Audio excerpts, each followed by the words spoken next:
All right, Shalom. First and foremost, I would like to give all praise and glory unto Yahweh, Bahashem, Yahweh Shah, Bahashem, Kakadash.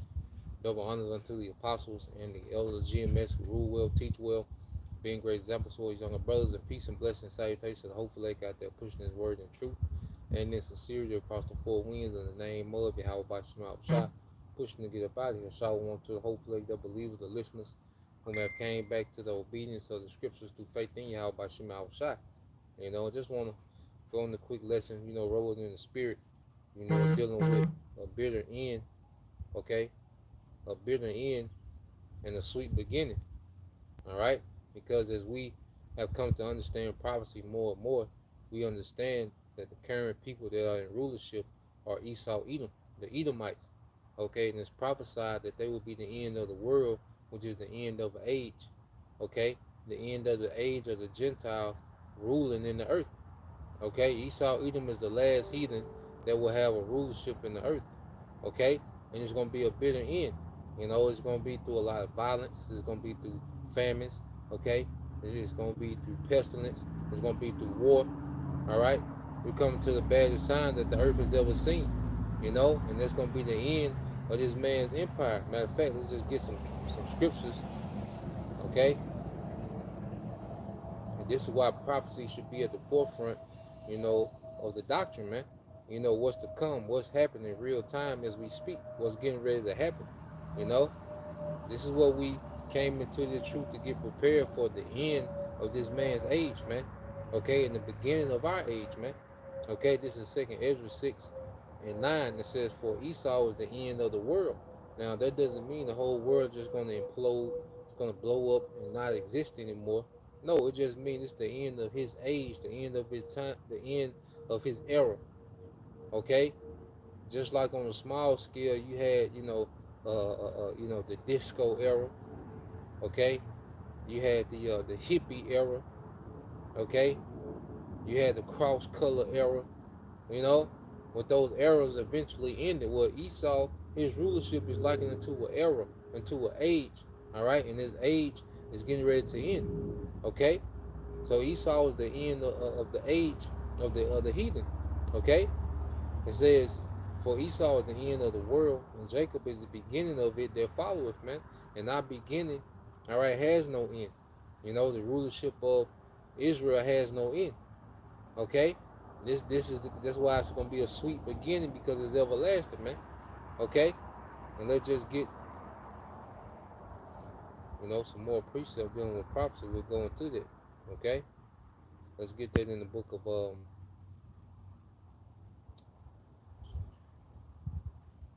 let's get that in the book of Luke chapter 21.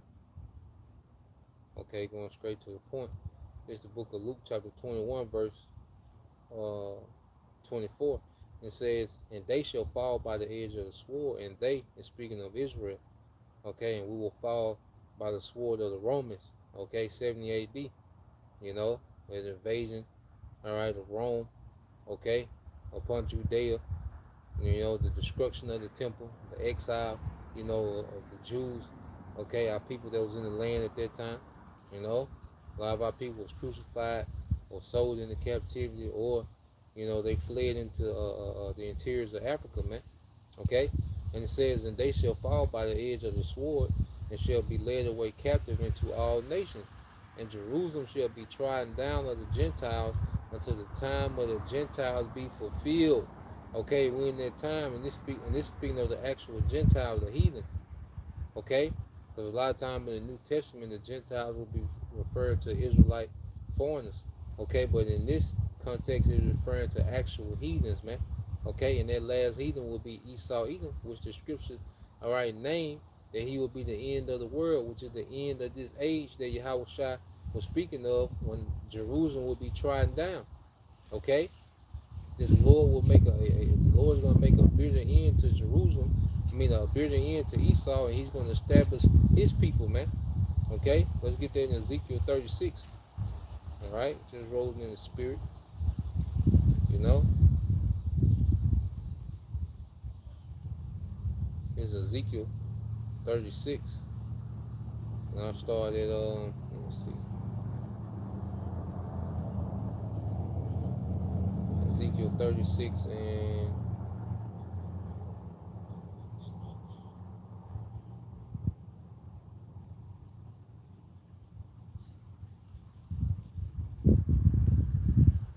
I started at 1.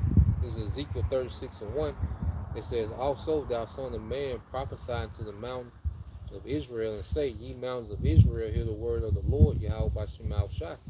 Thus saith the Lord, power, because the enemy have said against you, Aha, even the ancient high places are ours in possession." And this is Esau Edom. So this is Ezekiel prophesying to our land, which is now in possession of the actual heathen, man. Okay? But they're going to be removed bitterly, man. It's going to be through war. Okay? Missiles are going to hit that place, man. Okay? They came in laughing, despitefully, getting out of land, saying that they're us, you know, parading themselves around our land as if they're the actual people.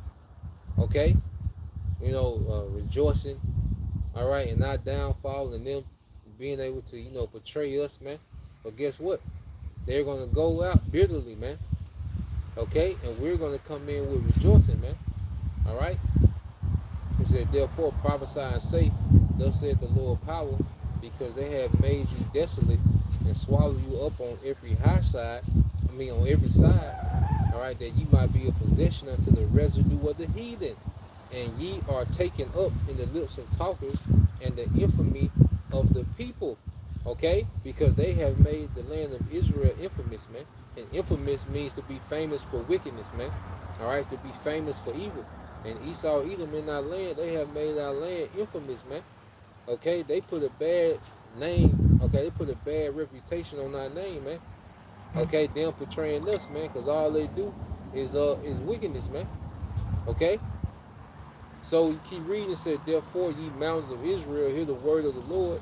Thus said the Lord, power to the mountains, and to the hills, and to the rivers, and to the valleys, and to the desolate wastes, and to the cities that are forsaken, which became a prey and a derision to the residue of the heathen that are round about.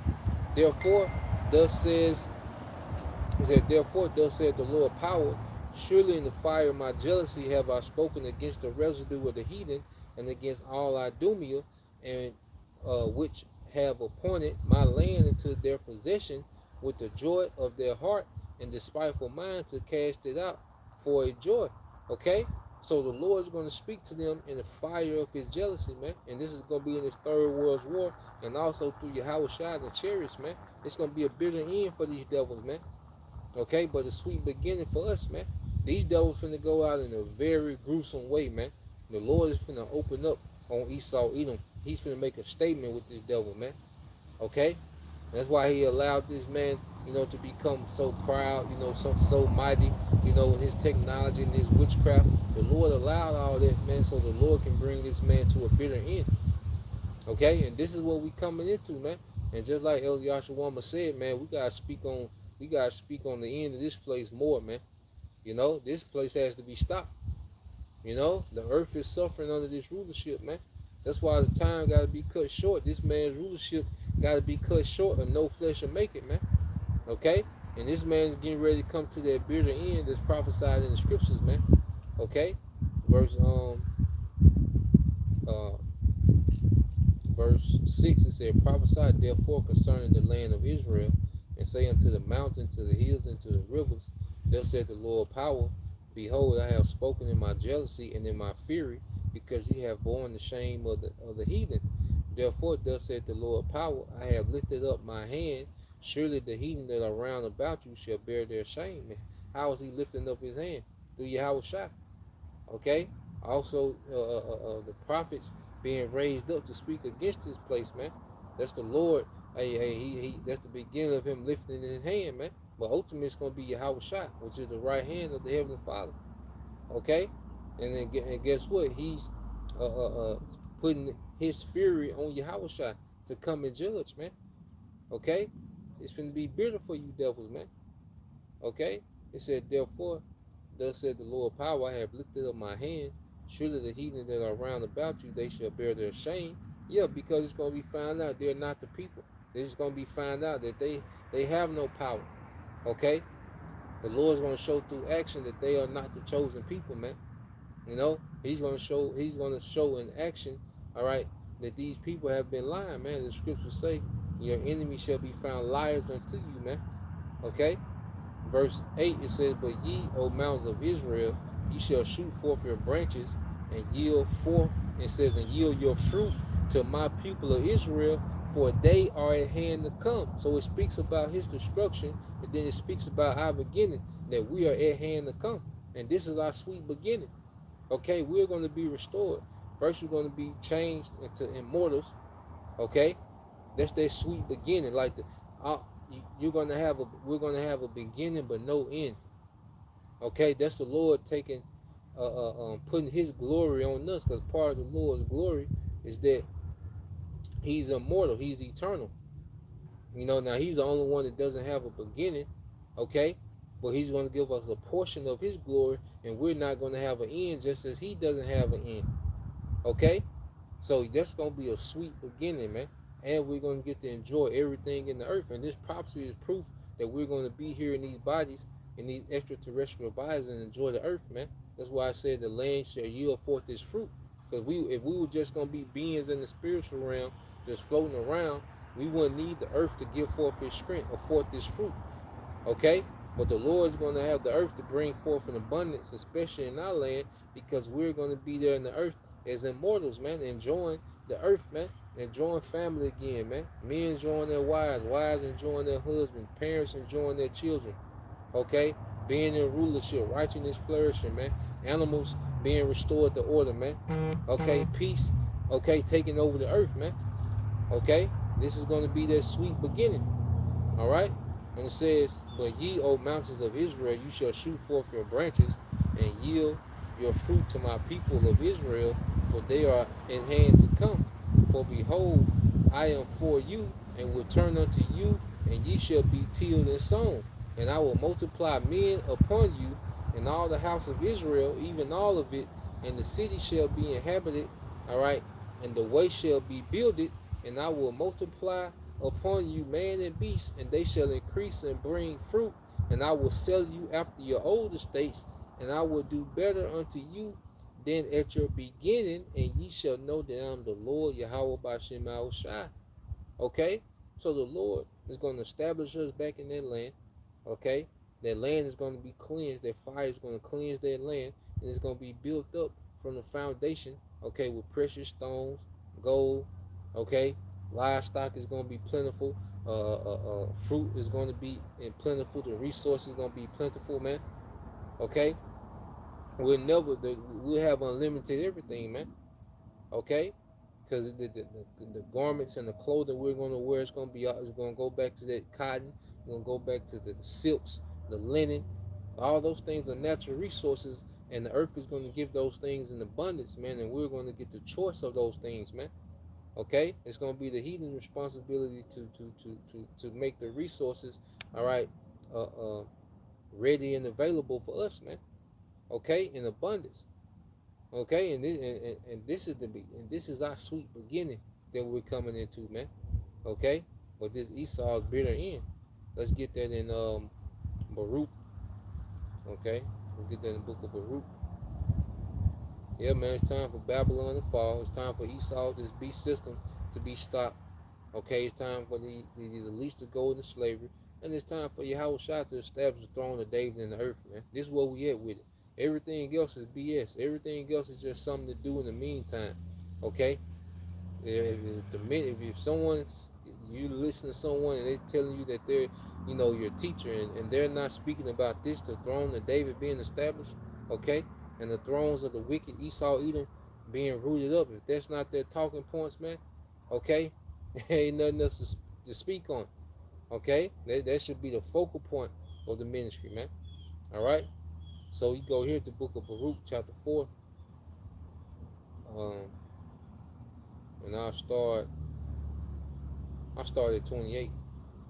I start 27. It says, be of good comfort, O my children, and cry unto the Most High, for you shall be remembered of him that brought these things upon you. And see, we're being remembered. The fact that we're here right now, the fact that we're able to teach, The fact that we able to understand, the fact that we having these dreams, we seeing 144 all over the place, we seeing all these signs, okay? Brotherly love is returning, you know,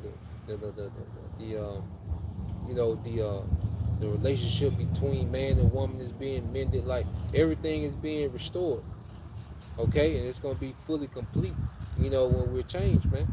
Okay, but the fact that the Lord has started this restoration process with His people, okay, that's a token that the Lord is remembering His covenant, man. That He's remembering us as His people, man. Okay, and we about to see Him play the part of our power on a whole nother level, man. Okay, it says, "For as it were your mind to go astray from the Most High, so being returned, seek Him 10 times more." Okay, and that's why we're in the spirit now of being locked in, of going, really being tapped into our power. See, this is a lifestyle, man. Okay, it's not a religion. Okay, this ain't, just ideology. No, man, this is our lifestyle. This is who we are. Okay, and see, now we've grown to have a thirst for righteousness. Now we appreciate righteousness, man. You know, and that's one of the main things that the Lord wanted to get us to get and comprehend in this captivity is to grow a true hatred for wickedness, okay, and a true love and appreciation for righteousness, man. Okay, verse 29 says, "For he that brought these plagues upon you shall bring you everlasting joy with your salvation." It says, take a good heart, O Jerusalem, for he that gave thee that name will comfort thee. Miserable are they that afflicted thee, and rejoiced at thy fall. Miserable are the cities which thy children serve. All right. Miserable is she that received thy sons, for as she rejoiced at thy ruin and was glad at thy fall, so shall she be grieved for her own desolation. Okay, and this is where we at. Okay, these people are going to be miserable. The earth has benefited off the captivity of Israel. The earth has benefited off us being in the condition of sin and iniquity. These heathens have benefited, man. Okay, they've pretty much been able to run the earth, the way they want it, man, under Esau Edom. Okay, but guess what? These same heathens are finna dwell in misery, man. The Lord, all right, is finna cast forth His wrath in this place, man. Okay, now it's finna come to a bitter end. The heathen, they done peaked out. They done had their good times. They done got rich. They done, put their philosophies and doctrines in the earth. Okay, Esau has done these things, man. Okay, but now it's time for that bitter end. Okay, which is going to be the greatest destruction the earth has seen. Okay, and the greatest captivity, man. It says, verse 33, it says, "For as she rejoiced at thy ruin and was glad at thy fall, so shall she be grieved at her own desolation. For I will take away the rejoicing of her great multitude, and her pride shall be turned into mourning. For fire shall come upon her from the everlasting, long to endure, and she shall be inhabited of devils for a great time." This is speaking of America, man. The proudest nation in the earth, man. The most wicked and proud nation in the earth. It says, "O Jerusalem, look about thee toward the east, and behold the joy that cometh unto thee from the Most High. Lo, thy sons come, whom thou sentest away. They come gathered together from the east to the west by the word of the Holy One, rejoicing in the glory of the Most High." And that's our sweet beginning.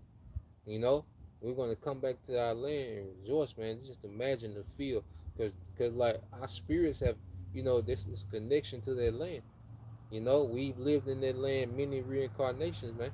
You know, so us over here, in this foreign place, especially with wickedness, okay, and we go back to that land, man, it's gonna be a rejoicing. It's gonna be an overwhelming rejoicing, man, to be back in that land, and then to know that we're immortal now, to know that the laws is within us, to know Yahweh Shai is gonna be with us permanently in the earth, man. Hey, hey, this is going to be a rejoicing. It's going to be a sweet beginning, and it's going to just get better and better throughout eternity, man. You know? So, Lord will, you brothers, all right, and you sisters was edified, just want to put that on wax in the spirit, something that was on the spirit.